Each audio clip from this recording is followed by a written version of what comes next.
पाहताय JB TV news. बातमीत सत्यता हीच आमची ओळख। शिंदखेडा तालुक्यात पावसासह गारपिटीचा कहर। कर्लेसह रहीमपुरा परिसरात गहू, कांदा, ज्वारी पिकांचं मोठं नुकसान। शिंदखेड तालुक्यातील कर्ले, रहीमपुरा आदी भागात अवकाळी पावसासह झालेल्या जोरदार गारपिटीमुळे शेतकऱ्यांचं प्रचंड नुकसान झालं असून रब्बी हंगामातील पिकं अक्षरशः जमीनदोस्त झाली आहेत। अचानक बदललेल्या हवामानामुळे आलेल्या या नैसर्गिक संकटानं शेतकरी वर्ग हतबल झालाय।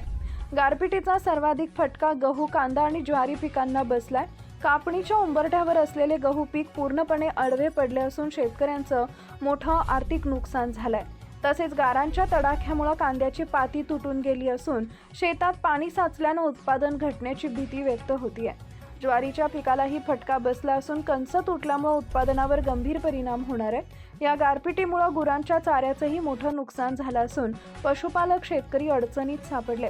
आधीच वाढलेला उत्पादन खर्च आणि बाजारातील अस्थिर दर यामुळे त्रस्त असलेल्या शेतकऱ्यांपुढे आता दुहेरी संकट उभं ठाकलंय। अनेकांनी कर्ज काढून पिकांची लागवड केली होती, मात्र या आपत्तीमुळे त्यांच्या मेहनतीवर पाणी फिरलंय।